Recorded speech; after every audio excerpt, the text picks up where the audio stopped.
Boa noite a todos. Sejam bem-vindos a mais uma reunião pública da Fraternidade Mundo Luz. Que a paz de Jesus esteja com a gente. Nós temos hoje estudos por noite. Primeiro horário, Livro dos Espíritos. O segundo horário, hoje vai ser o Livro das Dores da Alma, com Prazeres da Alma, com o tema Liberdade. E a gente pede para desligar os celulares, para não ser interrompido durante o estudo. O passe é dado ao final da reunião e vamos convidar aqui a Lilian para poder fazer a prece inicial para a gente.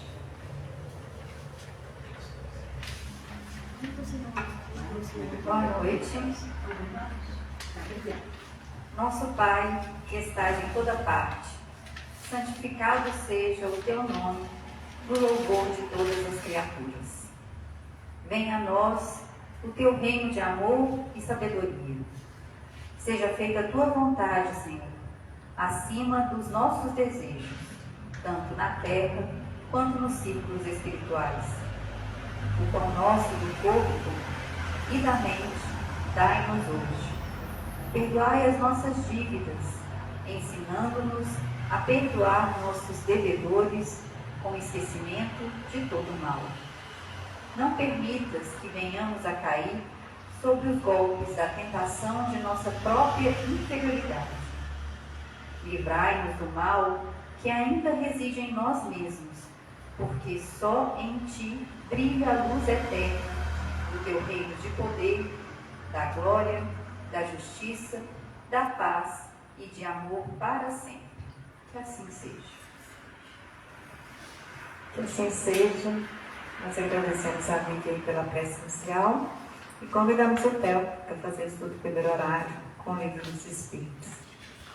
A espiritualidade o ilumina nesse estudo dessa noite.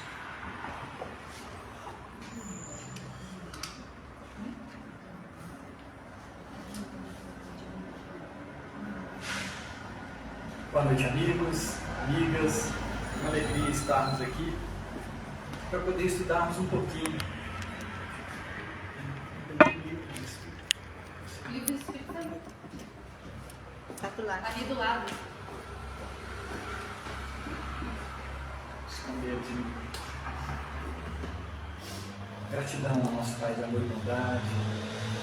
Gratidão a Jesus. Gratidão à espiritualidade amiga. Muito obrigado, Senhor, por essa oportunidade que a gente está tendo hoje.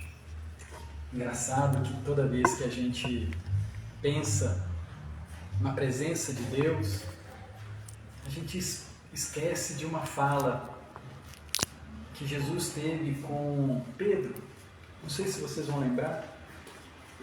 Última conversa que Jesus teve com Pedro, logo depois que ele tinha comido aquele peixe da Galileia, falado para os discípulos ali na praia, depois que ele tinha sido crucificado, Pedro vira para Jesus e fala assim: Senhor, que será deste? Se referindo a João. E Jesus vira para ele e fala assim: que te importa a ele? Segue-me tu. Isso sempre me incomoda. Por que me preocupo com o outro? Se eu tenho conhecimento do Evangelho e do ensinamento dos Espíritos. Que te importa o outro? Segue-me tu. E é interessante que a gente olha para as cadeiras e a gente percebe que falta encarnados. Não é assim? Mas desencarnados não. E aí a gente fica percebendo o desafio nosso de falar para um, para dois, para três. Então hoje eu e o Cláudio nós vamos ter esse desafio aqui de falar para Deus, de conversar com Jesus sobre as nossas dificuldades. Porque a gente vai se expor. Nós vamos nos expor com relação aos nossos saberes. E aí quando a gente pega aqui o Evangelho, o Livro dos Espíritos, eu vou ser inquirido sobre os meus conhecimentos. e vou tentar passar para os amigos essa informação. Como é viver com o Espírito? Como é viver com o Espírito? Como é pensar e lembrar que nós estamos reencarnados e dependemos de nós para desencarnar melhor?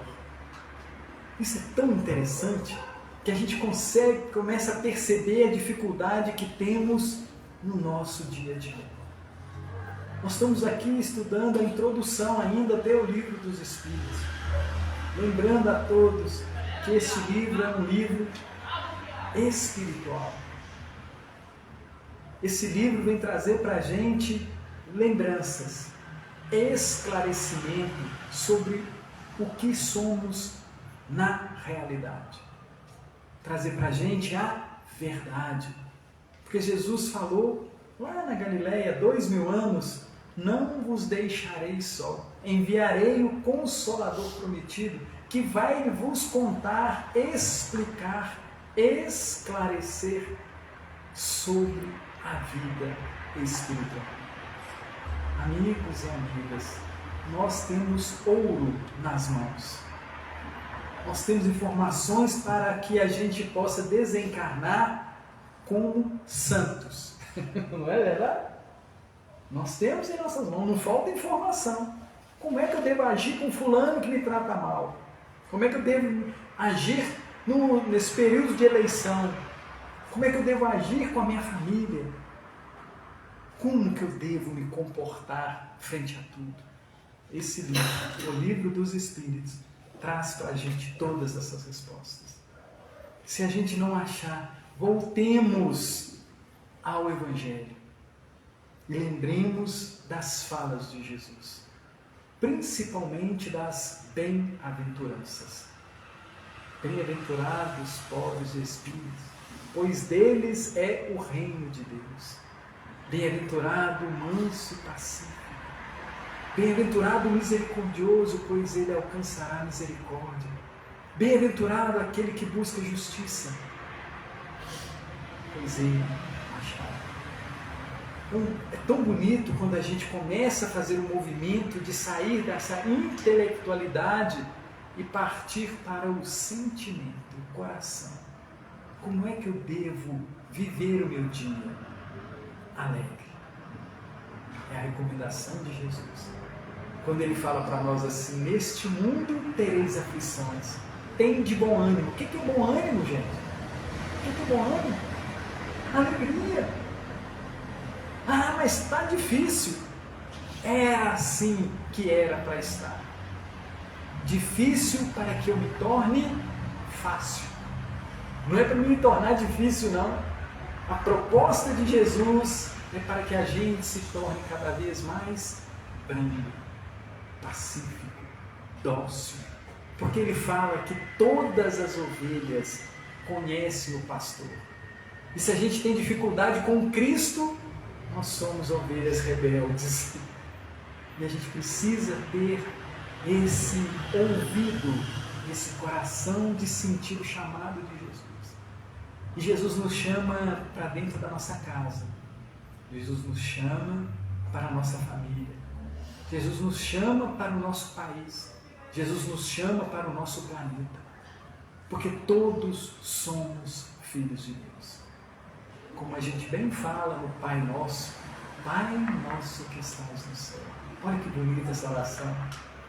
A gente sente, toda hora que a gente fala um Pai Nosso, meu Pai. E aí a gente olha para os companheiros de caminhada, para a esposa, para o esposo, para os filhos, para a mãe, para o pai, para os irmãos.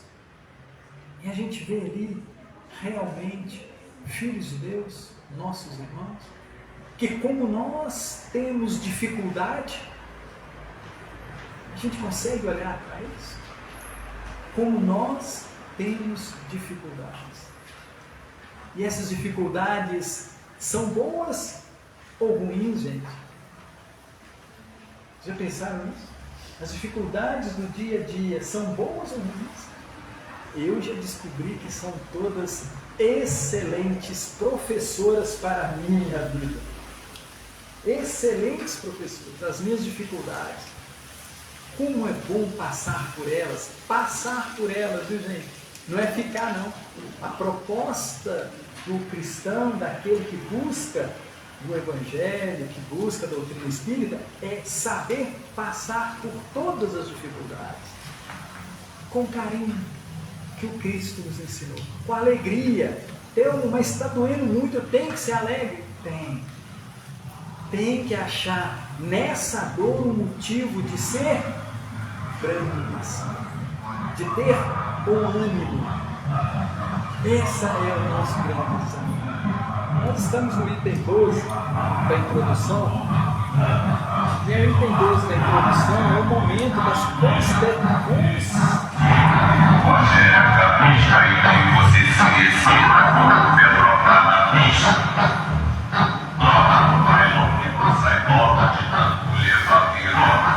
Branco e pacífico, né, gente? Nós, né? Eles estão certos, não estão certos? Estão certos. E a gente também precisa ter Esse é o processo dele. cada um do certinho, né? Tão bom isso quando a gente tem a misericórdia com o outro. Né? Uma das bem-aventuranças é exatamente isso. Feliz aquele que é misericordioso, pois receberá a misericórdia. Então, vá com Deus. Daqui um tempo, gente, ele vai estar aqui, tá? Falando pra gente. Não vamos esquecer isso não. Daqui um tempinho, 1 ano, 10 anos, 1000 anos. Mas o processo é esse. Um dia naquela condição, outro dia numa condição melhor.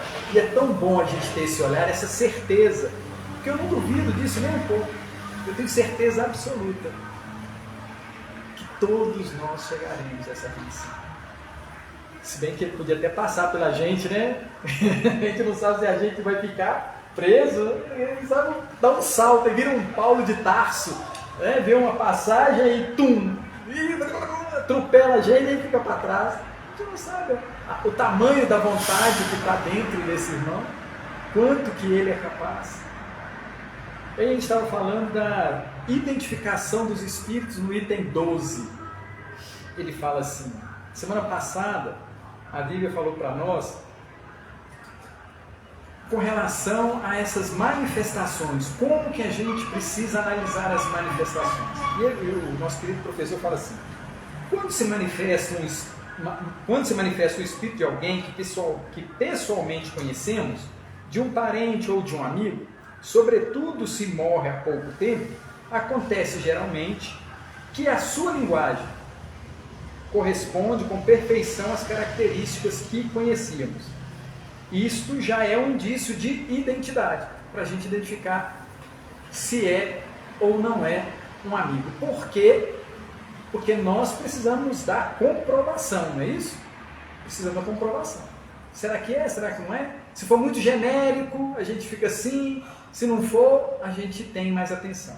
E aí ele continua dizendo assim, isso, se ele dá alguns sinais, já é um indício de identidade. Mas a dúvida já não será certamente possível quando esse espírito fala de coisas particulares. Lembra casos familiares que somente o interlocutor conhece. Um filho não se enganará, por certo, com a linguagem de seu pai ou de sua mãe, nem os pais com a linguagem do filho. Passam-se algumas vezes nessas evocações íntimas coisas impressionantes, capazes de convencer o mais incrédulo. O cético mais endurecido é muitas vezes aterrado com as revelações inesperadas que lhe são feitas. Então nós trouxemos, né, em casa a gente estava lendo esse livro, Horas de Luz. Obrigado, Chico. Elias Barbosa e Espíritos Diversos. Nós trouxemos aqui a primeira mensagem, que é do Adilson Lombardi. O Chico psicografou várias cartas, vários comunicados. E aí olha só que interessante essa comunicação. Olha o que ele fala. Lembrando que o Chico não conhecia, né, gente? A família, nem o desencarnado que estava comunicando. Aí o Chico psicografa dizendo assim: querida mamãe Brandina, peço a sua bênção. ainda me reconheço vacilante quanto ao restabelecimento das próprias forças, mas me sinto reconfortado ao trazer-lhes as novas de minha situação. A vovó Rosa me acolheu nos braços quando me vi despejado do corpo, na força silenciosa e invencível de uma longa parada cardíaca. A princípio, tudo em seu filho era medo e indecisão. Cheguei a fechar os olhos para não ver quem me estendia os braços com tamanha bondade, mas o sono me absorveu. Não é preciso haver cerrado as portas da visão, porque por dentro de mim a própria mente como que apagara. Creia que os meus últimos pensamentos foram para Deus, para o seu coração de mãe, para a nossa Maria Helena e para os filhos queridos. Tudo, porém, naquela hora se desfez no campo do esquecimento repentino que me tomou a cabeça. Acordando em seguida, compreendi sem dificuldade o meu novo posicionamento. O problema encontrou uma solução rápida demais, porque de uma simples sensação de desconforto, me transferi para o ponto final da curta mudança de 2 a 3 dias. Olha que interessante essa informação, hein? Que desencarnado, com 2 ou 3 dias ele já estava lúcido. Creia, mamãe, que os nossos médicos amigos fizeram quanto possível para que não me perdesse do próprio corpo naquele instante, no momento da liberação a que me referi. Lembro-lhes ainda os cuidados e as massagens, derradeiras impressões que me ficaram na despedida. E peço-lhe continuar valorosa em sua fé na divina providência. O Ailson e a Rosa estão aí precisando de seus cuidados, e a nossa Maria Helena igualmente encontra em seu devotamento um apoio certo. É gostoso isso, né? Ele está falando que essa mãezinha estava tão desconsolada que ela esqueceu que ele estava reencarnado do lado dela. O Ailson e a Rosa, necessitando de atenção dela. Então a psicografia vem e fala: mamãe, ela tem gente que só precisa cuidar aí. Peço de sua bondade, não se impressione se a companheira demonstrar tanto interesse pelas crianças. Está falando da esposa dele. A senhora naturalmente se entristeceria, tanto quanto eu mesmo, se víssemos a nossa Maria Helena indiferente à sorte dos meninos. Ela é sempre a companheira dedicada que tanto auxiliou a mim, seu filho, e conto com a sua compreensão. O Denilson precisará efetivamente de uma assistência mais ampla, embora a esposa e eu saibamos que os netos encontrarão sempre abrigo e defesa em seu carinho de avó. Auxilie a nossa querida companheira, deixando-a em liberdade para assumir os encargos que ela soube constantemente cumprir, e saberá sempre solucionar com a diligência e a bondade que lhes conhecemos. A avó estava se metendo demais na vida da nora, assim? Aí ela: confie nela, viu, mamãe? Quanto a mim, recorde-me criança em seus braços. Mãe e filhos nunca se separam, ainda mesmo que a morte do corpo tudo transforme externamente. Filhos e mães se comunicam no desconhecido de Deus, adivinhando o que sentem e o que pensam da vida e de si mesmos. Querida mamãe Brandina, o apoio da vovó e as forças do coração paternal do nosso Orlando me auxiliam até agora e farei força para retribuir algum dia. Muito grato por suas orações e lembranças. Tudo tenho recebido por dentro do coração e agradeço a Deus, a querida mãezinha que me deu. Com muito amor, no carinho, respeitoso de todos os dias, reúno-as com a nossa querida Maria Helena e com os filhinhos, e com os irmãos queridos num só abraço, o seu filho devedor que pede a Deus por sua paz e felicidade. Um beijo do seu filho, sempre seu, Adilson. E aí o que acontece? As pessoas que montaram esse livro, eles foram atrás da família para saber se essa comunicação era verídica. E aí ele fala assim, aqui tem mensagem 2 a 3, não dá tempo de ler todas, mas ele vai aqui para a análise dessas instruções. Ele fala que fizeram uma entrevista com a dona Brandina no seu consultório na tarde de 4 de abril de 1983. Filho de Orlando, o Adilson, e do seu Adilson, que já tinha desencarnado. Nasceu em 5 de julho de 42 e desencarnou na mesma cidade em abril de 1980. Internou-se às 20 horas no hospital especializado para os necessários exames, desencarnando às 22 horas e 30, antes que lhe fosse providenciado o marca-passo. Mensagem 1. Mamãe Brandina, residente em Uberaba. Vovó Rosa, Dona Rosa Coralina, avó materna, desencarnada em 1948. Ele nasceu em 42 e ela recebeu ele no plano espiritual. Nossa Maria Helena e os filhos, esposa residente, com os filhos de 15, 14 e 6 anos. Adilson e Rosa, irmãos do comunicante, residentes na mesma cidade. Nosso Orlando, o pai, desencarnado em 19 de julho de 1970. Importante na mensagem a referência ao esforço despendido pelos seus médicos para que Adilson permanecesse no plano físico, demonstrando-nos que, com efeito, tudo devemos fazer em benefício de quem se abeira da desencarnação. Aí tem muito mais coisa que ele traz de informação, mas o importante a gente perceber é que quando a pessoa está desencarnada há pouco tempo, ela traz essas recordações, essas lembranças. E aí vocês têm dúvida que aquela mãezinha, aqueles irmãos, depois que leu essa mensagem, com essa riqueza, vão falar que o Chico estava falando que não devia, escrevendo que não devia? Interessante isso, né? Então, é um livro lindo para ler, Horas de Luz, para que a gente tenha essa percepção do que acontece quando a gente desencarna. Eu sempre gosto de lembrar, nós estamos aqui na Fraternidade Mundo Luz. Quando a gente desencarnar, normalmente a gente vai ficar meio que zonzo, sem saber o que fazer. Eu recomendo que a gente lembre da fraternidade. Porque quando a gente adentra uma casa espírita, a espiritualidade coloca a nossa presença. Vocês sabiam disso? Todos que vêm à casa espírita, a espiritualidade da casa se torna responsável por nós. Bacana isso, né, gente? A gente não tem ideia do conjunto que nós somos auxiliados. Eu lembro de uma experiência de um companheiro que foi muito bacana, que ele levava sopa, agasalho para as pessoas de rua, e ele estava no centro da cidade, e aí passando, ajudando as pessoas, aí ele viu uma pessoa deitada assim, uns 2 quarteirões acima.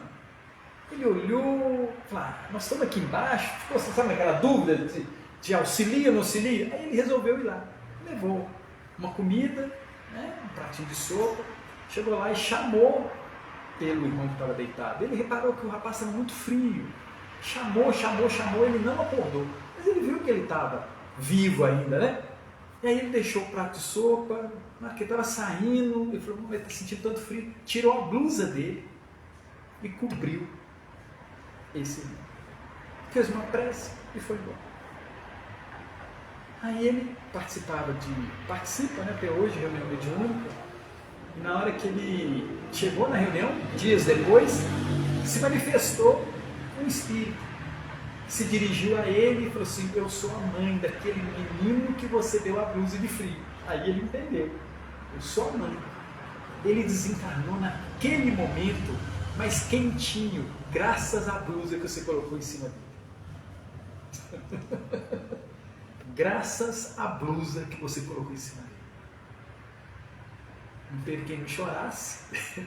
E ela virou e falou assim, conte comigo para todo o sempre. Em qualquer lugar que você estiver, em qualquer situação que você estiver, se você me chamar, eu estarei contigo para te ajudar. Para a gente ter noção do tamanho do auxílio da espiritualidade. Todo o nosso movimento para o bem será nosso advogado no futuro. E aí a gente fica pensando nesse movimento que a gente faz, de acreditar cada vez mais que eles estão presentes, nos auxiliando, nos amparando a todo momento. Dúvidas?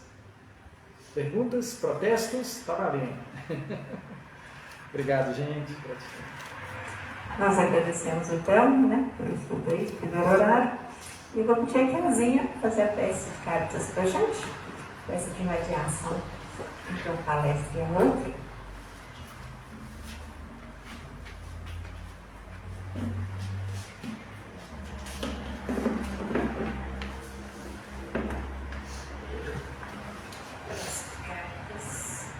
Deus nosso Pai, vós que sois todo poder e bondade, dai a força àquele que passa pela provação, dai a luz àquele que procura a verdade, ponte no coração do homem a compaixão e a caridade. Deus, dai ao viajor a estrela guia, ao aflito a consolação, ao doente o repouso. Pai, dai ao culpado o arrependimento, ao espírito a verdade, à criança o guia, ao órfão o pai. Senhor, que a vossa bondade se estenda sobre tudo o que criastes.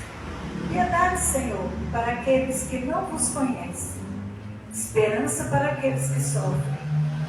Que a vossa bondade permita aos espíritos consoladores derramarem por toda parte a paz, a esperança e a fé. Deus, um raio, uma faísca do vosso amor podem abraçar a terra. Deixai-nos beber dessa fonte, dessa bondade fecunda e infinita. E todas as lágrimas secarão, todas as dores se acalmarão. Um só coração, um só pensamento subirá até vós, como um grito de reconhecimento e de amor. Como Moisés sobre a montanha, nós vos esperamos com os braços abertos. Ó bondade, ó beleza, ó perfeição. E queremos de alguma forma alcançar a vossa misericórdia. Deus, dai-nos a força de ajudar o progresso a fim de subirmos até vós. Dai-nos a caridade pura, dai-nos a fé e a razão. Dai-nos a simplicidade que fará de nossas almas o espelho onde há de se refletir a vossa santa e misericordiosa imagem. Que assim seja. Nós agradecemos sozinho aí pela nossa oração e vamos convidar aqui o Cláudio para poder fazer o estudo da segunda noite, segundo estudo da noite, com o tema Liberdade do Rio de Prazeres da Alma. Que a espiritualidade também esteja aqui, incluindo para que seja levada a mensagem para todos que necessitam agora nessa noite. Assim seja.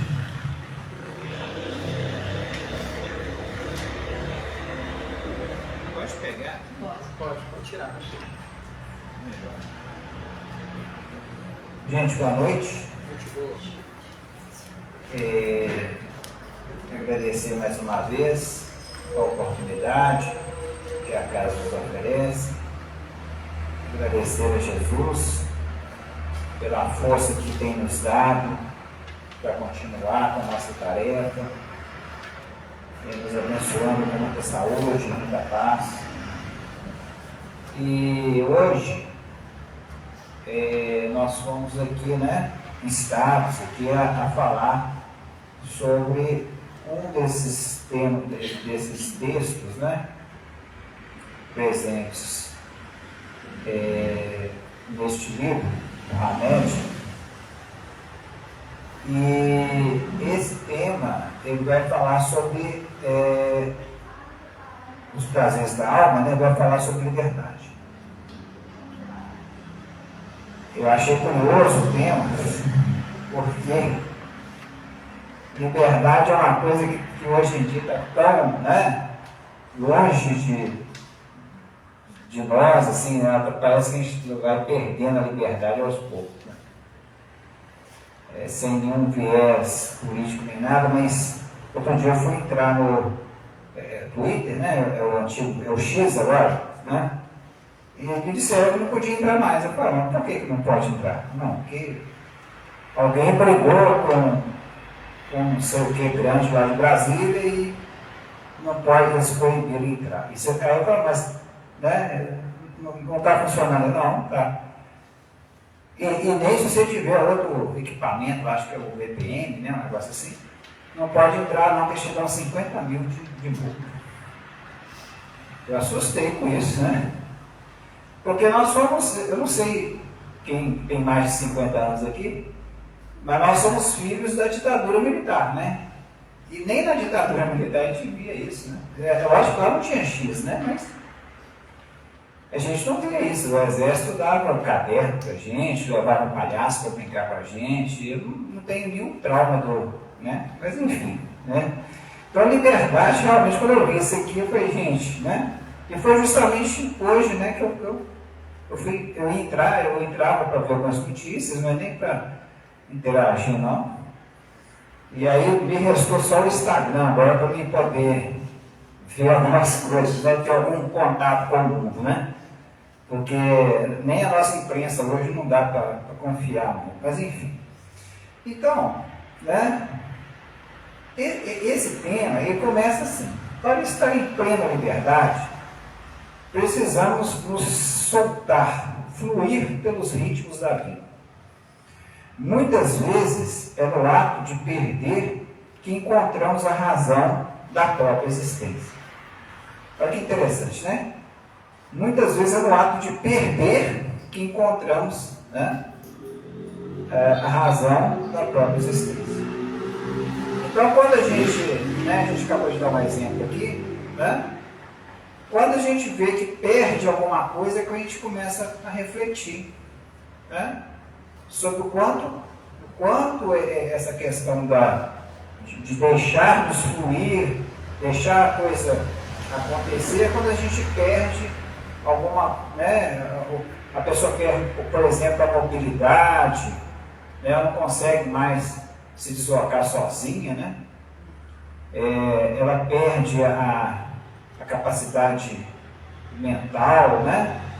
Ela começa a depender das outras pessoas, ou ela perde qualquer dos direitos dela, ou perde um bem muito precioso para ela, ou um membro do corpo, enfim. Aí a gente começa, né? Depois que a gente perde isso, né, que nós começamos a encontrar essa razão da existência. Porque quando a situação está toda tranquila para a gente parece que liga o módulo automático, né? E as coisas vão acontecendo e a gente nem importa. Mas basta a gente perder a saúde para a gente tomar um susto. E de repente valorizar mais aquilo que nós temos mais precioso, que é a vida, né? Se nós não tivermos a vida, nós não seguimos em frente. Aí eu vim falando, a liberdade é, na ciência, a experimentação e o raciocínio. Na filosofia, o bom senso e a sensatez. Na religião, o discernimento e a naturalidade. Na arte, a originalidade e a inspiração. Na sociedade, a igualdade e a solidariedade, né? Então ele fala que em todos os ramos da atividade humana, né, a liberdade se traduz os mais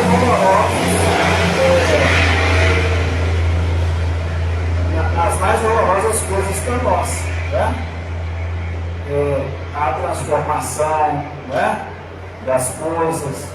Então ele vai falar isso para a gente, a experimentação, o raciocínio, né, o bom senso, a sensatez, né? Então, em todas as atividades humanas, a liberdade ela vai nos trazer sempre grandes benefícios, né? E aí daí a gente entender por que perder liberdade seria ruim para nós. Né? Por exemplo, né, na ciência, vamos entrar aí na ciência. A ciência, né, lá na Idade Média, né, quando Galileu Galilei descobriu, né, através de cálculos matemáticos, você vê uma pessoa inteligente, né? Através de cálculos matemáticos, ele descobriu que a Terra, né, ela não era o centro de todas as coisas. Porque antigamente, né, eles acreditavam que a Terra ficava parada e o Sol rodava em volta dela. E as estrelas eram fixas, né? Mas aí Galileu Galilei descobriu que não, que a Terra ela girava em torno do Sol. Né? O geocentrismo passou a ser o heliocentrismo, que é o Sol, né, no centro de tudo. Então, quando ele fez isso, a descoberta foi libertadora. Né? As pessoas, que interessante, é mesmo, né? Então, a Terra, ela realmente, ela gira, né, em torno do Sol, por isso que a gente tem, né, o dia, a noite, olha que interessante, né? Ela faz uma órbita. Então aquilo foi libertador, porque o conhecimento liberta, né? O próprio Jesus falava, conhecereis a verdade e ela vos libertará. Não é isso? E aí, o que o pessoal fez na época, né? Os censores da época, né? Lá o pessoal da Igreja Católica. Eles prenderam Galileu Galilei, e falaram, se você não confessar publicamente que você falou uma fake news, não é isso? Uma mentira, lógico que não foi esse tempo que eles usaram. Né? Se você não fizer isso, você vai morrer queimado. E era assim que eles tratavam o pessoal naquela época. Né? Aí o que aconteceu? Galileu no tribunal lá, na Inquisição, falou, não, eu estava errado. A teoria da igreja que está certa, a Terra está no centro de tudo. Aí ele foi, né, descondenado, não é isso? E quando ele passava pelos seus tutelados, seus pupilos, seus alunos, ele virou e falou assim, discretamente, mas que ela gira. Entendeu? Então você vê, né, que quanto é realmente, né, nessas áreas, nessas ciências nossas, né, o quanto é libertador, o conhecimento, a filosofia, né? Tanto que o Espiritismo, ele tem a sua tríade, né, filosófica, né? Nós temos a filosofia, a ciência e a religião, todas elas agindo dentro da doutrina, interagindo dentro da doutrina de forma harmônica. Né? A gente vê lá, né, pelos livros, Kardec, a obra básica do Espiritismo, é Pentateuco, né? Você vê lá na Gênese, uma releitura da criação da Terra, né? Uma releitura da evolução da humanidade, que é bem diferente daquela forma mais alegórica que a gente vê no primeiro livro da Bíblia, né? E a própria Bíblia, né, ela muitas vezes, nós temos hoje algumas religiões que ainda se atêm ao Velho Testamento, mas na realidade, quando a gente olha o Velho Testamento, sim, se aproveita muito, né, do Velho Testamento, os salmos, né, os cânticos, tem muita coisa ali que é válida para nós, né? Então, mas tem outras que, se você for olhar, elas já não se aplicam mais para a nossa época. Por exemplo, o que está em Levítico e Deuteronômio, né? Porque esses dois livros eram um livro de conduta moral do povo hebreu. E ele já não se aplica mais. Lá tem penas, inclusive, de morte, né? Para quem descumprisse lá determinada tarefa, para quem se envolvesse com uma outra pessoa, né? tendo dura por um tempo. Por isso que quando Jesus veio, ele já rompeu com tudo isso e trouxe a lei do amor, do perdão e da caridade. E ele desfez aquela imagem do Deus que pune, que destrói cidades, né, que castiga, que era lá, que é bem forte no Antigo Testamento, mas que ele vem trazer a imagem de um Deus, né, soberanamente bom e justo, incapaz de cometer tais coisas, né? Então ele vem desconstruindo tudo isso. E a gente vê até hoje, né, que a Bíblia ela é composta, a Bíblia protestante evangélica é composta de 66 livros e a católica de 73. Alguns livros são santos da Igreja Católica, não são da Igreja Protestante. Então vocês veem que nem tudo que está ali, né, vai ser aceito, né? Desses 66, eu li 39 é do Antigo Testamento e 27 é do Novo Testamento.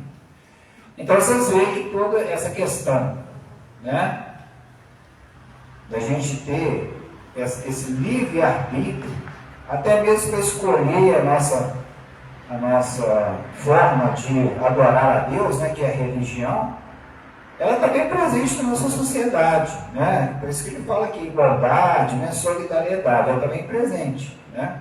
Qualquer um de nós pode, ainda podemos, né, escolher a nossa religião, né? Escolher a nossa crença, nosso viés ideológico. Então, a liberdade ela vai ser importante até nesses nichos, né? Sociais, religiosos, né? Para que a gente possa fluir, passar por tudo isso, transmitir para os nossos filhos aquilo que nós acreditamos, né? Sem nenhuma interferência externa, né? Sem alguém que nos obrigue. A gente sabe que no Brasil imperial, né? Lá do Dom Pedro I, Dom Pedro II, etc., o país tinha uma religião, era uma religião oficial, era uma religião católica, não podia professar nenhum outro culto, né? Se você professasse um outro culto, você era preso, né? E depois acabou-se com isso, né? Com a República, foi criado aí o livre culto. Você pode acreditar no que você quiser né? Desde que não prejudique o coletivo, né? A sociedade, é lógico, né? Então, nesses aspectos, o quanto é importante, né? Então, esse primeiro parágrafo você traz essa riqueza de detalhes aí. O indivíduo liberto, mais que ideias ou ideais, escolhe os autênticos valores da alma, porque reconhece que esses orientam sua vida com lucidez, discernimento e ânimo. Possui uma excelente sociabilidade, produto de sua maturidade interior, manifestada na família, no trabalho, nos grupos de amizade e de atividade religiosa, enfim, em todos os setores de sua vida comunitária. É exatamente o que nós estávamos explicando, né? Quando você tem liberdade, você transita, né, naturalmente entre todos os grupos em que nós atuamos no nosso dia a dia. Agora, se eu não tenho liberdade, se alguém corta a minha liberdade, é difícil, né? Agora você não pode mais falar com ninguém do seu grupo social. Você tem que pedir de falar agora, né? E só vai falar se você vai poder encontrar duas pessoas só e conversar. Então, a gente viu aí durante a pandemia, né, o quanto foi ruim, né, para todos nós. Lógico que o mundo estava passando por um processo muito complicado, ninguém sabia nada, e é uma confusão, né? Fomos pegos de surpresa em pleno século XXI, né, por um vírus que, né, bagunçou o mundo inteiro. E aí a gente viu as restrições que tinham, né? Você não podia nem mais abraçar as pessoas, não podia pegar na mão, né? Então, e quanto foi ruim isso, né? Imagina, mas teve um objetivo, teve um tempo que acabou. Imagina se você fosse impedido de fazer isso pro resto da sua vida, ficaria muito ruim, né? Então, as pessoas, quando ela tem essa liberdade, ela flui normalmente, né? A nossa vida, né, se enche de uma riqueza muito grande, porque a gente pode ir em todos os setores da nossa vida, expor as nossas ideias, né, transmitir as nossas ideias, receber ensinamentos, né, e produzir cada vez mais o que a gente veio fazer aqui, né, com muito mais fluidez. É como diz o André Luiz, né? Do berço ao túmulo, né? O nosso único objetivo aqui é evoluir. Né? E o nosso principal obstáculo nessa trajetória, o que é? Né? Qual que é o nosso principal obstáculo? Somos nós mesmos. Segundo André Luiz. Somos nós mesmos nosso principal obstáculo, porque a gente acha que pode mudar o mundo inteiro, né? Eu posso falar, eu vou mudar as ideias do meu filho, da minha esposa, do meu marido, enfim, né? Isso é uma ilusão, porque a gente não consegue mudar ninguém. A única pessoa que consegue nos mudar somos nós mesmos. Já é difícil, né? Ainda mais nos arrojar aí, né? No pensamento infrutífero de mudar alguém. Nós podemos influenciar pelo nosso comportamento. Considera e valoriza as orientações e sugestões dos outros, cônjuges, pais, filhos, amigos, educadores, companheiros, etc., porque acredita que eles podem iluminar suas opções existenciais, mas nem por isso perde a autonomia de agir e pensar livremente. Sempre pondera e nunca julga de modo precipitado as experiências alheias, antes as observa e as confronta com as suas. Por fim, as assimila e rechaça total ou parcialmente. Quem dera, né, gente? Se fosse sempre assim, né? Se todo mundo agisse dessa forma, né? Porque uma situação dessa aqui, né? Ele fala, a gente aceita, né? Acabei de falar, quando uma pessoa que pode nos mudar somos nós mesmos. A gente aceita opiniões de todo mundo. Do amigo, né, da família, de todo mundo. E isso nos enriquece. Às vezes, para tomar uma decisão lá na minha casa, eu reúno lá a minha esposa lá e os meus filhos e a gente conversa entre a gente para saber se aquela é a melhor opção. Né? Eu costumo tomar decisões sozinho, até porque uma família, se eu tomar uma decisão que foi errada, a consequência vai ser coletiva também, né?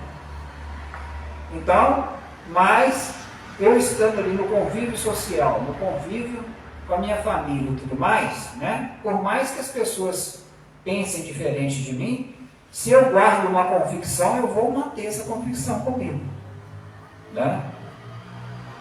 Esses dias eu estava dando uma palestra numa outra casa espírita, e eu me recordei, né, de um fato que aconteceu, de um amigo meu ter me encontrado na rua, depois de muitos anos, e ele queria me convencer de todas as maneiras aí na igreja dele, né? E falou um monte de coisa e tal, né? E eu fiquei naquela, né? Falei, não, eu já tenho minhas convicções, né? Não, mas você pode estar enganado nas suas convicções, não sei o quê. E falou um monte de coisas, né? Que a gente já sabia, que já queria falar mesmo, que as pessoas falam para convencer a gente. Olha, você não me desculpe e tal, eu gosto muito de você, mas eu tenho as minhas convicções né, qualquer dia dessa possibilidade pode te fazer uma visita, mas eu não vou ficar, né, fazer parte até porque eu já tenho minhas convicções. Então assim, né, muitas vezes a pessoa quer impor para você também um determinado tipo de comportamento, né, e fala, você está errado, né, de pensar assim, que a reencarnação não existe. Aí cita, igual eu falei, né, procura no Velho Testamento aquelas coisas que já não faz sentido mais para a gente. Aquilo foi para aquelas pessoas daquela época, né? Ah, porque o Moisés proibiu de se falar com os mortos, então, ele proibiu naquela época, virou uma bandalheira danada, né? Imagina você controlar quase 1 milhão de pessoas, né, no deserto, cada um fazendo alguma coisa diferente da outra, então ficaria difícil.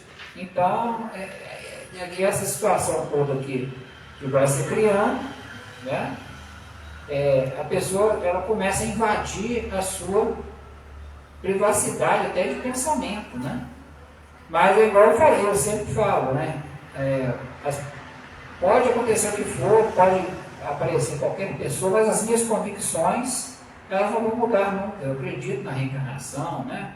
Acredito no plano espiritual, né? Em Jesus, em Deus, na criação do universo, e isso aí, ninguém que fale alguma coisa vai me convencer do contrário, né? Mas a gente tem que ter paciência com as pessoas, né? Saber entender, saber compreender, né? Que as pessoas muitas vezes elas querem que você adote o ponto de vista dela. E aqui sempre ponderar, né? E não julgar as pessoas. O próprio Jesus falava, né? Não julgueis para não ser julgado. Na mesma medida que você julgar, você será julgado também, tá? E aí as ideias que vierem para mim, após coletar todas as opiniões das pessoas, eu vou tirar as minhas próprias conclusões, se aquilo era realmente, se aquilo era bom, se aquilo era ruim, né? E aí eu continuo aqui. Quem é livre desfruta de uma atmosfera fluídica que facilita um progressivo desenvolvimento espiritual. Não se considera indefeso, mas sim companheiro de viagem de outros seres humanos, pois sabe que a qualquer momento poderá refazer as cláusulas do contrato de sua existência, né? Então, a pessoa que tem a sua consciência tranquila, né? Que tem a plena liberdade para ela usar todas as suas faculdades ali, transitar em todas as áreas da sociedade de forma tranquila, respeitando o outro, né? Ela vai ter um progresso espiritual muito maior do que aquelas pessoas que são limitadas, né, na sua liberdade. Por isso que isso aqui é muito importante, viu, gente? Para a gente verificar até dentro de casa mesmo, né? Lá com os nossos filhos, né? Os nossos netos, ou as pessoas que estão ligadas a gente de alguma maneira, né? Porque muitas vezes a gente quer impor para os nossos filhos também, ou para as pessoas que estão convivendo com a gente, né? O nosso ponto de vista também espiritual. E às vezes dentro de uma casa que tem, né, o casal ali, ele é evangélico, por exemplo, de repente o filho não quer ser evangélico, ele quer ser espírita, por exemplo, né? Ele pensa diferente. Então, impor para as pessoas, né, uma determinada crença, isso vai atrapalhar muito no desenvolvimento dela, né? Principalmente no desenvolvimento espiritual, né? Inclusive, muitos dos filósofos, né, que eram contrários a Deus, né, à existência de Deus, eles não eram contrários a uma entidade que governa todo o universo, que foi o Criador, mas sim aquela imagem criada, né, pela igreja da Idade Média, que é Deus barbudo, né, que é Deus barbudo sentado numa cadeira, né, e governando o universo, né? Aquela forma de homem governando. A gente sabe que não tem nada disso, né? Deus não tem nem forma, né? Então, eles romperam com aquela imagem, porque os pais eram extremamente rigorosos com relação à questão religiosa e sempre, ao castigar, ao punir, o fazia em nome de Deus. Aí a pessoa fica revoltada, né? Imagina. A criança desde pequena sofrendo castigos, né, em nome de se cumprir as leis de Deus, né? E então ela se revolta. Então a maioria dos filósofos que foram contrários à ideia de Deus, eles tiveram pais que eram muito religiosos, né?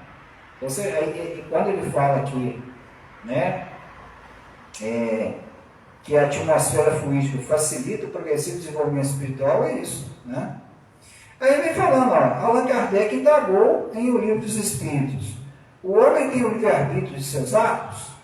O homem goza do livre-arbítrio desde o nascimento? E os informantes da vida maior deram, respectivamente, os seguintes esclarecimentos. Visto que ele tem a liberdade de pensar, tem a de agir. Sem livre-arbítrio, o homem seria uma máquina.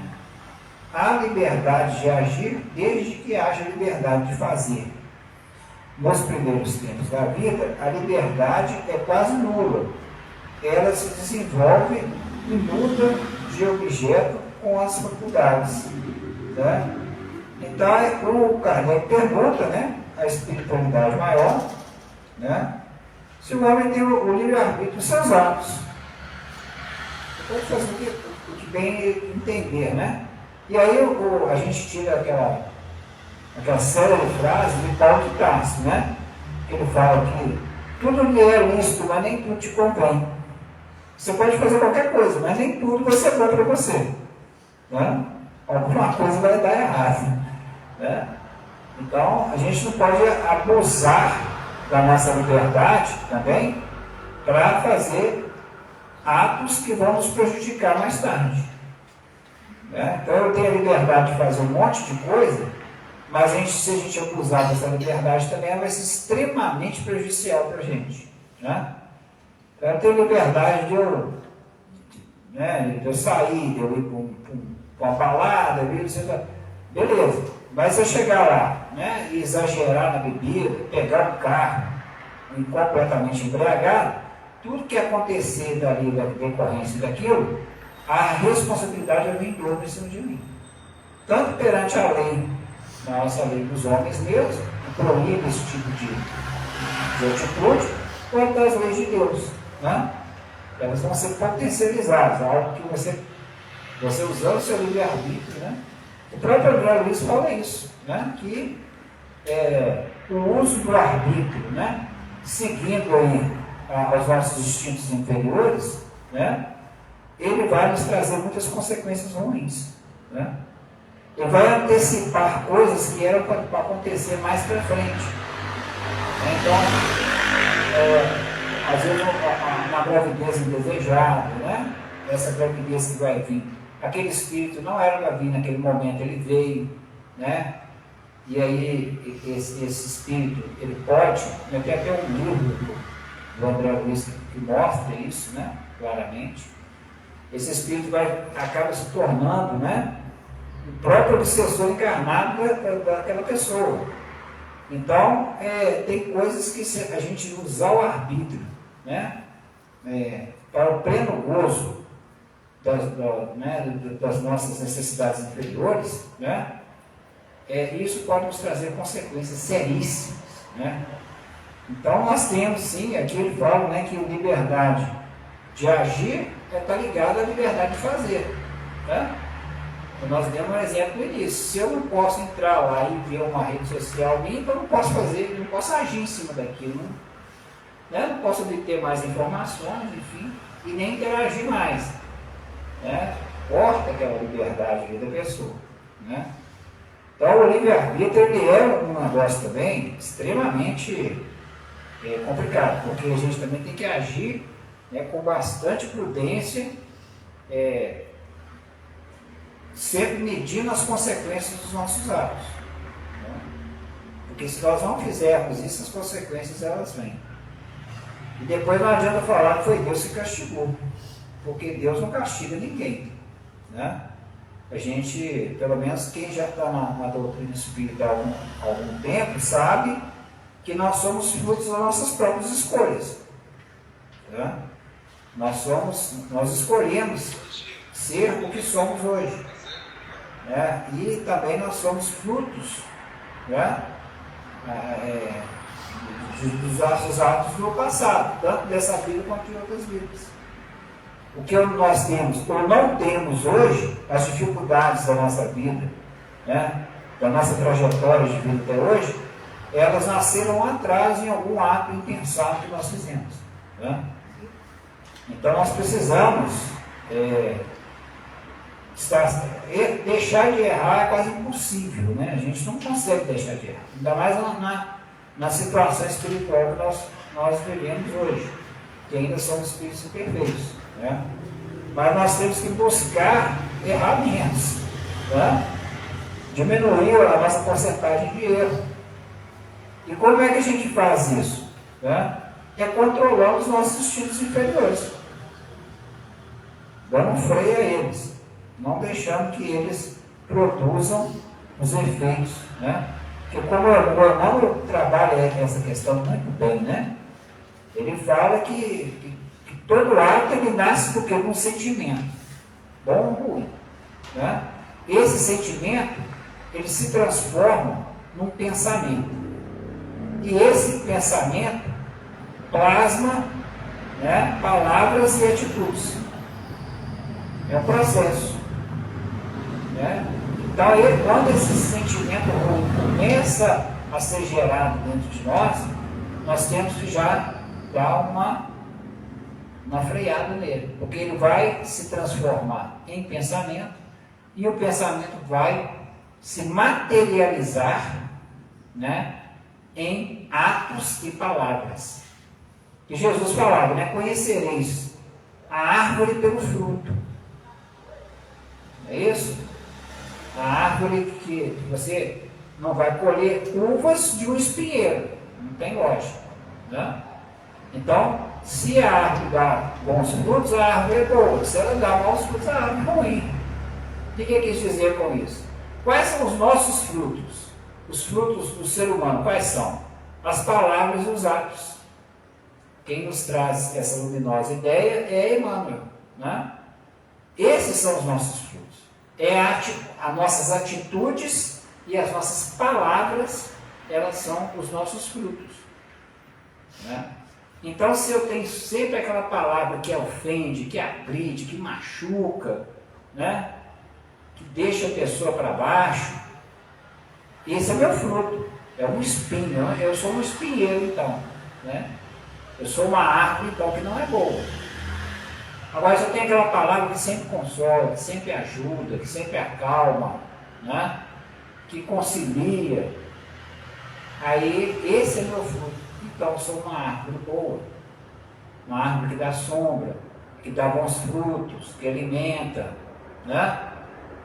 As atitudes também é a mesma coisa. Se eu tenho lá uma pessoa, né, igual foi citado anteriormente aqui, né? A questão do rapaz que tirou a blusa para acolher lá aquela pessoa que estava com frio e depois ela desencarnou, né? Esse foi o fruto dele, a atitude dele, né? De doar a blusa, esse foi um fruto. Quando Jesus nos conta aquela parábola da figueira seca, né? Ele fala, né? Estava passando, ele viu a figueira, aproximou-se dela, ela estava com muita folha. Então, se ela está com muita folha, quer dizer que ela tem frutos. Quando ele foi lá olhar, não tinha fruto. Mas ela tinha folhas. Mas não tinha nenhum fruto. E aí ele fala, eles estavam com fome. É uma linguagem simbólica, né? É igual, vamos reproduzir isso. Aí Jesus falou, né? Que aquela figueira seca, ela não ia mais produzir, ela ia secar. E ela secou mesmo. Acontece isso com a gente todos os dias. A pessoa comum do povo, ela chega até nós com fome. Às vezes fome física mesmo, de comida. Ou fome de conhecimento espiritual.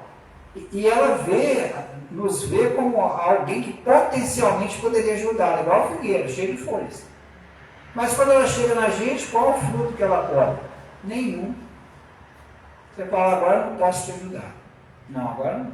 É lógico que não vai sair ajudando todo mundo também, senão a gente quebra, né? Mas a gente tem que fazer sempre dosar, né?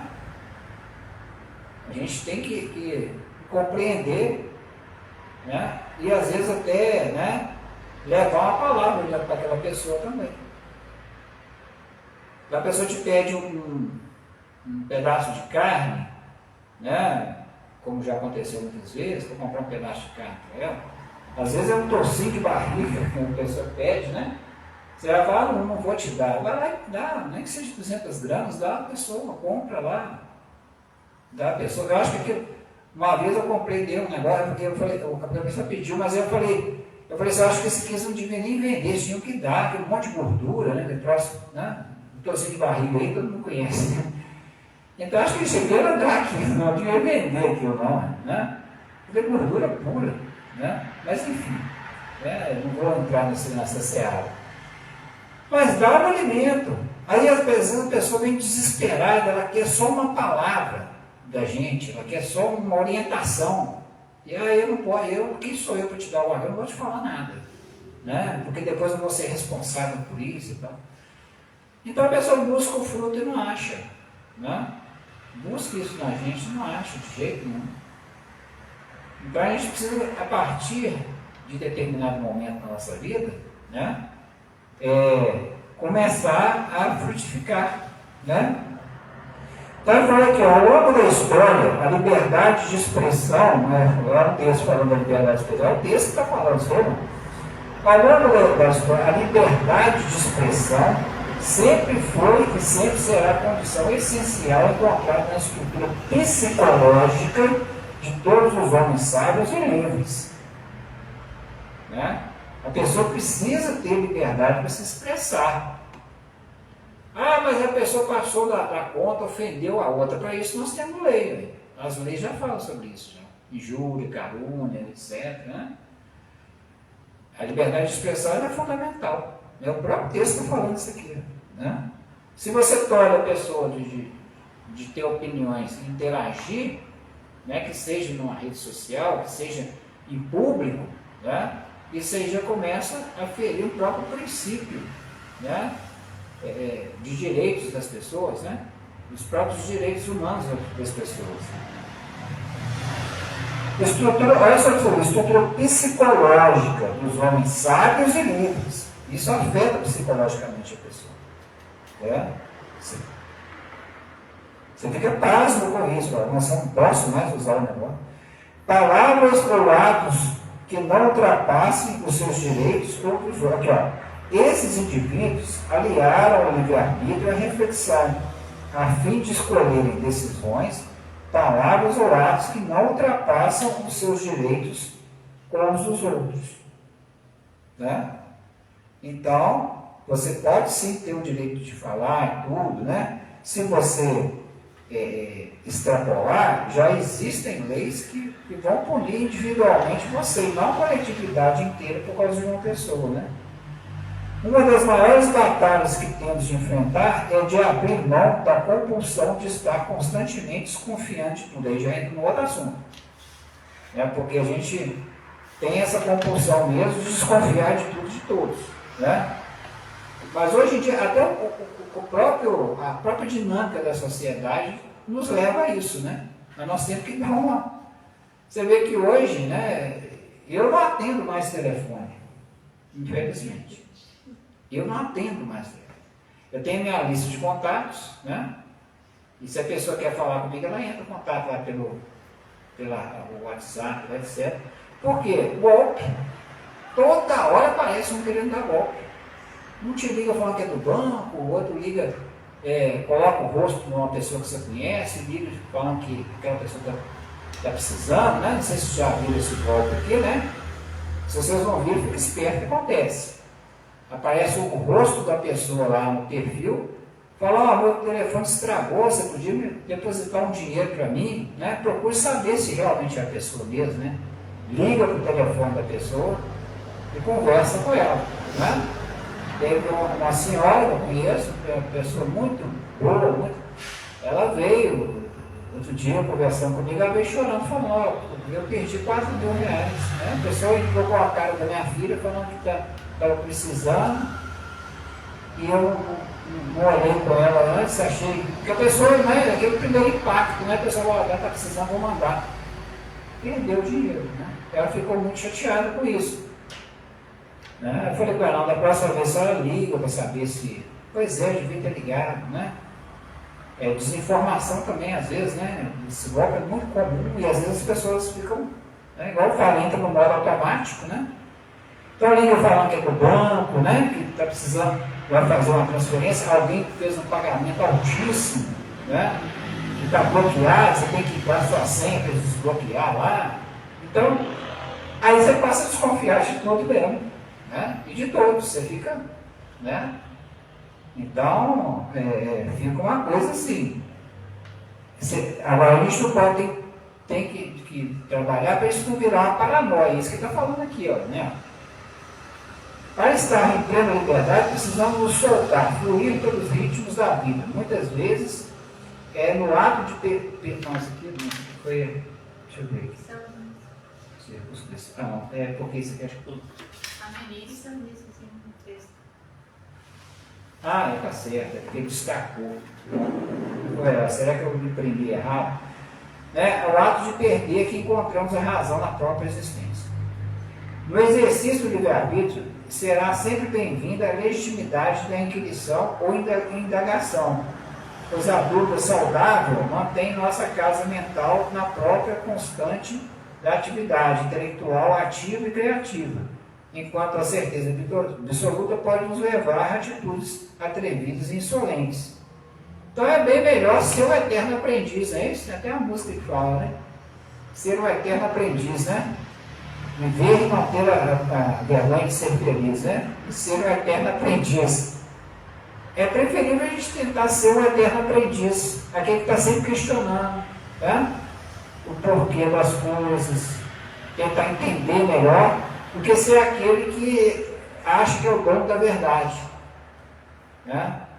E a gente vai ficando mais velho, a gente começa a entender que nós não sabemos nada na realidade, né? Eu li uma frase num livro uma vez que eu achei aquilo fantástico. Ela falava o seguinte: nós não temos noção de tudo aquilo que ainda nós não sabemos. Nós não temos noção de tudo aquilo que ainda nós não sabemos, né? Se nós tivéssemos pelo menos a noção de tudo aquilo que ainda nós não sabemos, né, seria assustador. Né? O nosso conhecimento ele é limitadíssimo, limitadíssimo. Até para as pessoas, seres humanos mais inteligentes da Terra, né, o conhecimento é muito limitado. O próprio Livro dos Espíritos fala, né, sobre a natureza de Deus. Nos falta sentido para entender a natureza de Deus. Se nos falta sentido, nós não vamos conseguir compreender totalmente a natureza de Deus. Não agora, né? Então, a nossa capacidade de aprendizado ela é muito limitada. Se nós usássemos plenamente toda a capacidade da nossa mente e dos nossos sentidos, nós ainda não conseguiríamos, né, nem a terça parte, né, de tudo que nós somos capazes ainda de fazer. Por quê? Nós somos limitados aos sentidos, ao tato, né, ao paladar, ao olfato, à visão e à audição. E todos esses sentidos nossos são extremamente limitados. Eu não consigo ver o que está acontecendo atrás de mim. Eu só consigo ter esse ângulo de visão. A minha audição tem um alcance, e ela só vai perdendo o alcance com a idade, né? A visão também vai perdendo o alcance com a idade. Não é isso? É a caducidade das formas, natural de todos nós, né? O progresso, né? Da nossa forma, a tendência é a gente se desgastando. Então nós somos muito limitados, né? A nossa capacidade experiencial nesse mundo. Então o que a gente conseguir colher de conhecimento já é uma grande coisa. Nós temos que ter a absoluta certeza de que nós ainda não sabemos nada, né? Que por mais conhecimento que a gente tenha, muita coisa ainda era para ser aprendida. Você vê os livros do Chico Xavier, por exemplo, né? Ele escreveu mais de 400 obras, psicografou mais de 400 obras. Se a gente conhece e lê umas 10 ou 12 obras, é muito, né? A maioria das pessoas elas têm um limite para isso. E nós, os povos brasileiros, eu não estou criticando a gente, não, nem falando que a gente é ignorante, mas nós não temos a cultura da leitura, não adianta. Né? Não adianta. A gente não tem aquela cultura de ler constantemente. Como, por exemplo, os americanos têm, né? Mesmo com a tecnologia toda, eles ainda vendem muitos livros lá, né? Tem os best-sellers, né? Aqui no Brasil não, a gente quer tudo mastigadinho, as frases de efeito, não é isso? Pra gente... E aí, muitas vezes, a gente fica sem conhecimento. E aí busca em quê? Busca, às vezes, em coisas resumidas. Por exemplo, o filme agora que saiu, Os Mensageiros, né? O Nosso Lar 2, né? Não sei se vocês assistiram aqui, né? Eu ainda não tinha assistido o filme, assisti esses dias 2 vezes, né? Eu li o livro Os Mensageiros, né? Que é um livro espetacular, né? De passagem. Eu li ele várias vezes, fiz estudos sobre o livro, né? E quando você assiste o filme, que leva o nome dos Mensageiros, ele é, na realidade, uma montagem, eu acho muito mal feita do livro, para desculpar, né? Quem acha que vai assistir o filme e vai entender o que está no livro, completamente errado.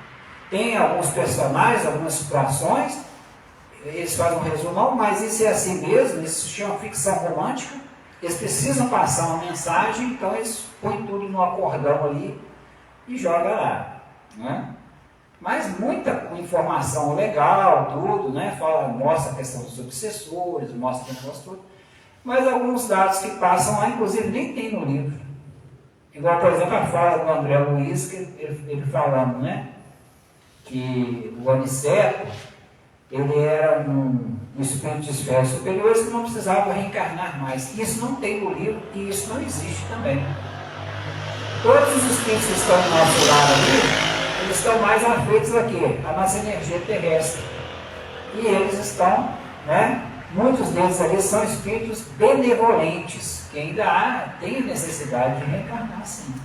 Eles têm lá a assistência dos espíritos, né, superiores, mas a grande maioria deles, sim, tem que reencarnar novamente. É um processo evolutivo, né?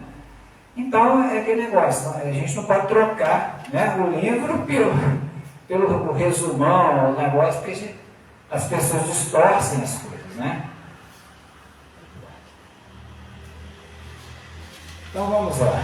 Então, ter certeza absoluta das coisas não é muito legal, não. A gente tem que, né, sempre adotar a postura de um eterno aprendiz. A circunspecção, né, a atitude de quem olha cuidadosamente todos os aspectos porque se apresenta uma questão ou fato, deve vir sempre acompanado de prudência e ponderação. Existe uma enorme diferença entre circunspecção e receio incoerente, entre incredulidade patológica e suspeita lógica, né? É que é aquele negócio que a gente estava falando, né?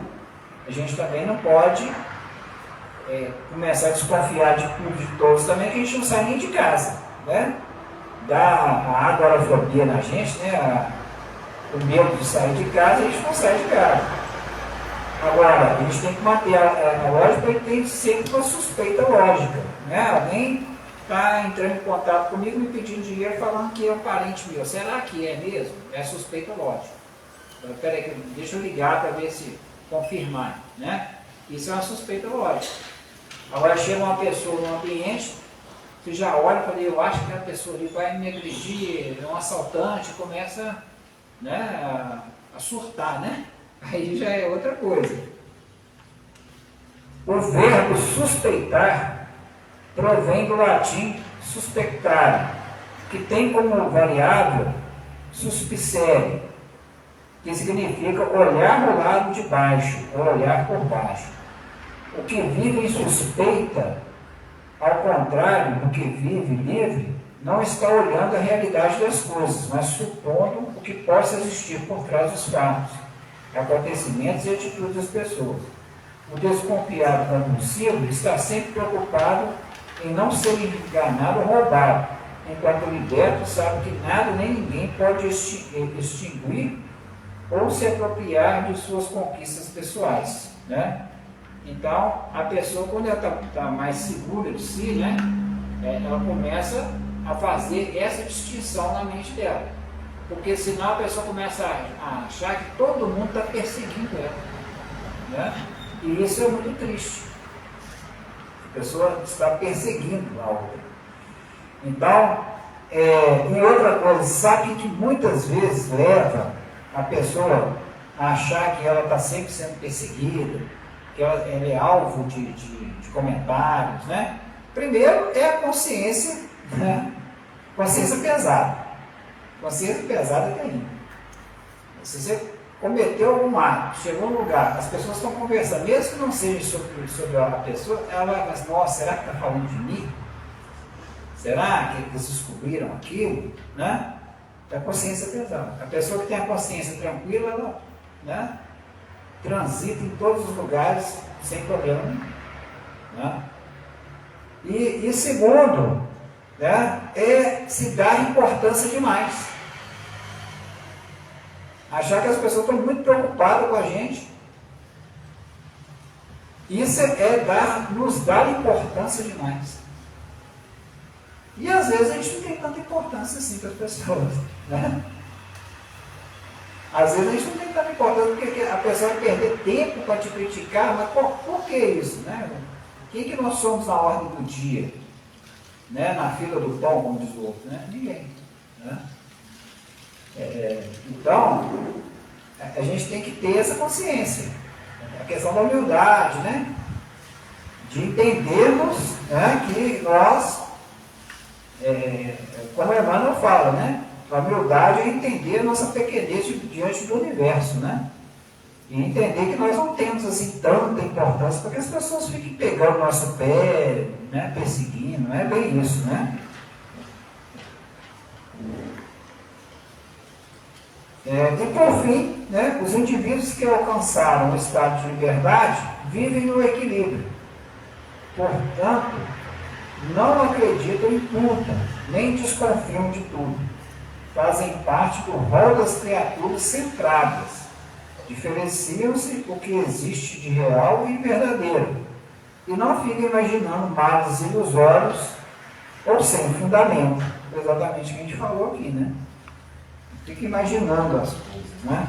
Se baseia sempre em fatos, em coisas reais, né? Não fica, será que aquela pessoa está falando mal de mim, né? O que está acontecendo? Aí começa a criar formas de pensamento, né? A despeito de algumas pessoas, e quando a gente vai ver, não é nada daquilo. Né? As pessoas nem sequer estavam lembrando da gente. E a gente imaginando que elas estavam ali com algum tipo de conspiração, né, conversando. É aquele negócio, né? Que fala que a pessoa que é livre, né? Primeiro, livre dessa questão do egoísmo também, né? De se colocar como centro das coisas. Isso? A gente tem que saber que a gente não é o centro de nada. A gente está em órbita de alguma coisa. Nós não somos, igual, né, eu vou ligar a história que eu contei aqui, né? Nós não estamos no centro das coisas, nós estamos em órbita de algumas coisas. Ou muitas vezes a deriva no espaço, não é isso? Então a gente tem que entender isso. Nós não somos o centro das atenções, nós não somos, né? E também não devemos desconfiar exageradamente de tudo. Né? Isso nos leva a esse comportamento, né? Doentio, né? De estar sempre desconfiando das pessoas. Então o texto, né, Liberdade, realmente é um texto que traz muitas reflexões para a gente, né? Muitas, e coloca aqui várias vertentes aqui, né? E o que a gente tem que ter com a gente mesmo, né, é sempre, né, estarmos ancorados à nossa realidade. Tá? Tem até um livro, Toller, O Poder do Agora, é um livro fantástico. Né? Esse livro, ele fala que a gente tem que estar sempre vivendo o momento presente. Porque o passado acabou, não volta mais. Né? Visitar o passado é como você tentar corrigir um texto que você escreveu errado, mas que está dentro de uma vitrine à prova de bala. Você não consegue entrar lá. Isso que é visitar o passado. Tenta bater no vidro para quebrar, para tentar, né, apagar, e não adianta. Né? E o futuro por vir ainda não aconteceu, ele depende do presente. E nós vivemos o eterno presente. Né? Então ele fala que a gente precisa aprender a estar aqui nesse momento. Por quê? Então, por exemplo, vocês saíram de casa, se deram todo esse trabalho de estar aqui hoje, para estar ouvindo essa. E isso não é por acaso. Né?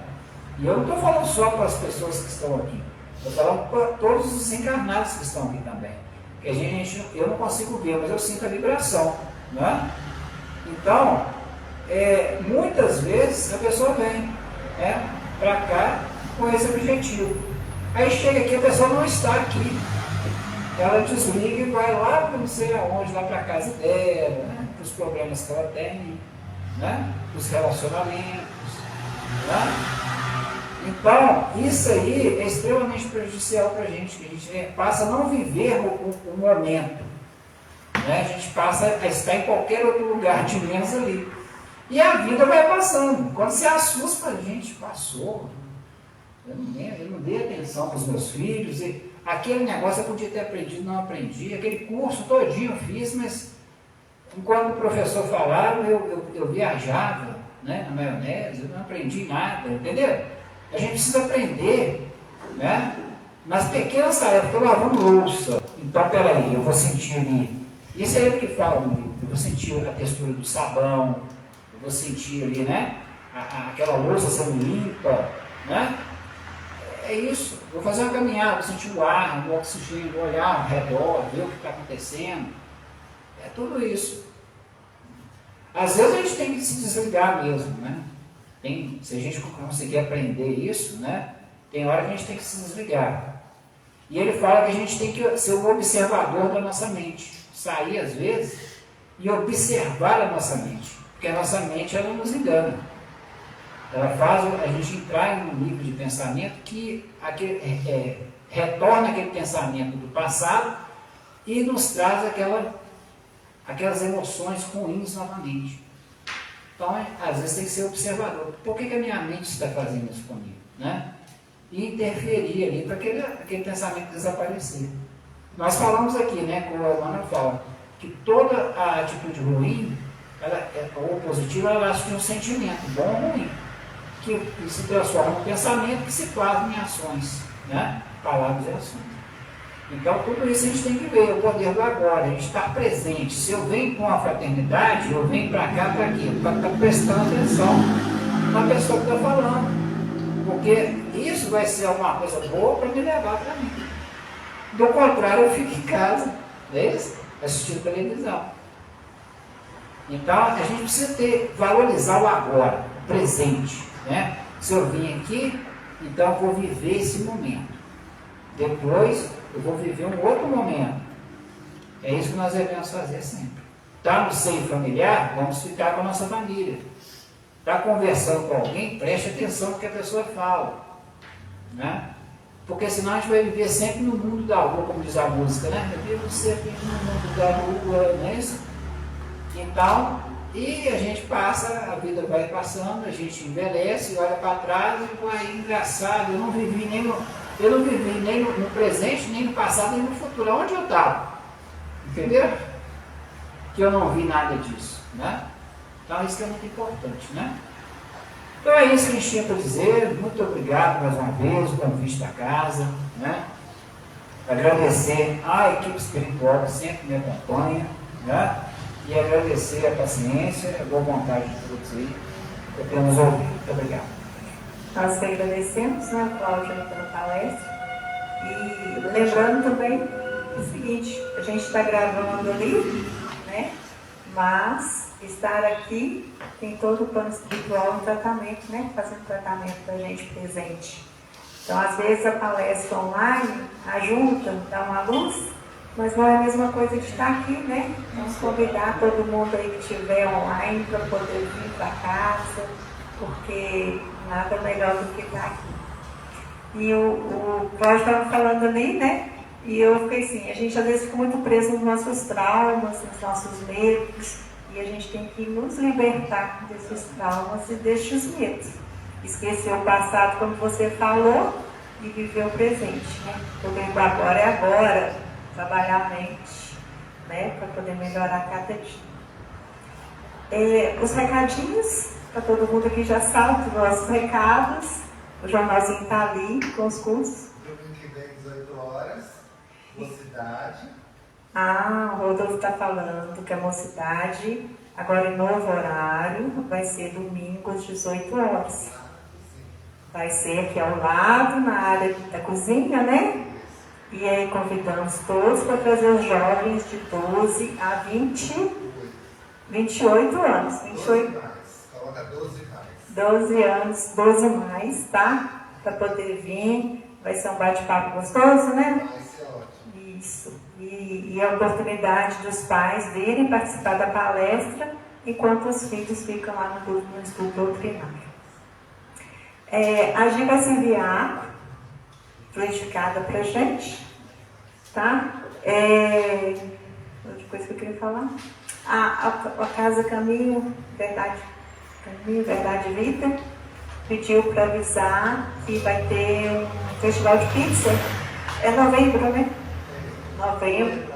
Eu acho que é 19 de novembro. Isso. Mas aí vocês olham lá também na rede social da Fraternidade, que a gente está divulgando também o dia certinho. Tá? Rodolfo, vem para essa oração final da gente.